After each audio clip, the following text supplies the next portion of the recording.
Today in this little mini series we're going to deep dive into your analytics and how you can use them to get more subscribers. Here we go!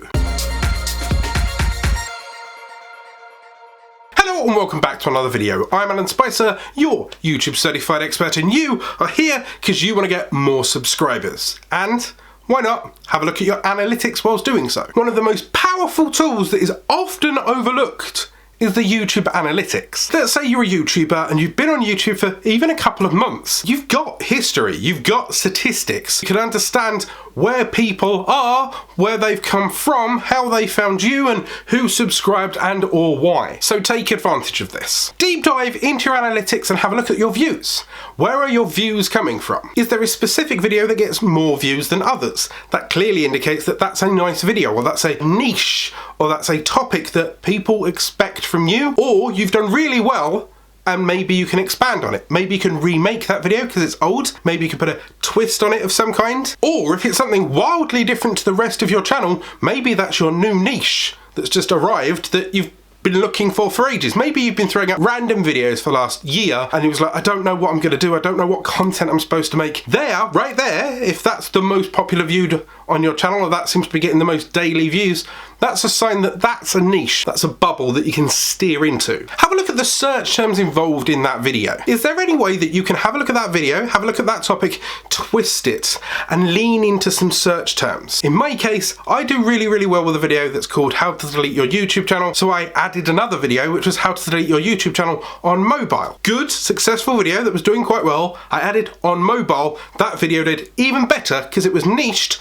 and searched for. In fact, mobile is possibly one of the most growing terms on YouTube. Why? Because most people are flicking through their phones nowadays. Whether you're gaming, whether you're uploading, whether you're editing, whether you're blogging, whether you're TikToking. I understand that it might not be perfect for your niche, it might not work for everybody, but maybe if you're giving tips on how to play a certain game or how to do a certain thing, try and twist it into a mobile device tutorial as well of some kind. Once again, that might not always work, but in your niche there might be something that's new, that's twisting slightly. Have a look at that. It might sound a bit different, or it might be the new wave that you're not too sure. Embrace newness, because that trend might be the future, or it might disappear. But if you're hooked onto it quick enough and find a way to create content around that quick enough that it doesn't harm you, it might help you a lot going forward. A good example of this is there was some creators online that jumped straight onto the Destiny game immediately when it was being hinted at.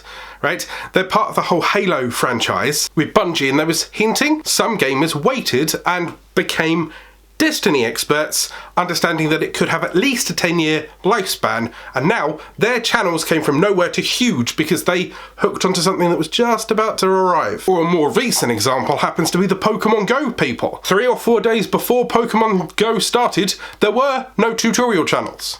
Then 2-3 weeks later, there was a tutorial channel that taught you how to Pokemon Go with 1 million subscribers. What you need to do is get your hook around that new trend, and hopefully the thread is strong enough to pull you up, or at least novel enough to bring people to your channel to have a look at the original content on your channel, binge watch and fall in love with you. Consider seasonalizing that content as well. You might have something really seasonal that's doing really well. Maybe you're great at makeup tutorials, for example. Why not start doing some Halloween tutorials around about October? Maybe do some Thanksgiving stuff or some Christmassy stuff. If you can hook in the keywords, if you know a video is doing really well and you can add Christmas or New Year, a New Year haul or a Christmas haul, you've got a new twist on a very popular video that already exists on your channel, or another way for you to remake it and make it new and fresh and different. One huge advantage of YouTube analytics and using it to get more subscribers is you can deep dive into the very nitty-gritty nerdy details, including video retention. Now, let's say that this video is 5-6 minutes long and you watch it for 3.5 minutes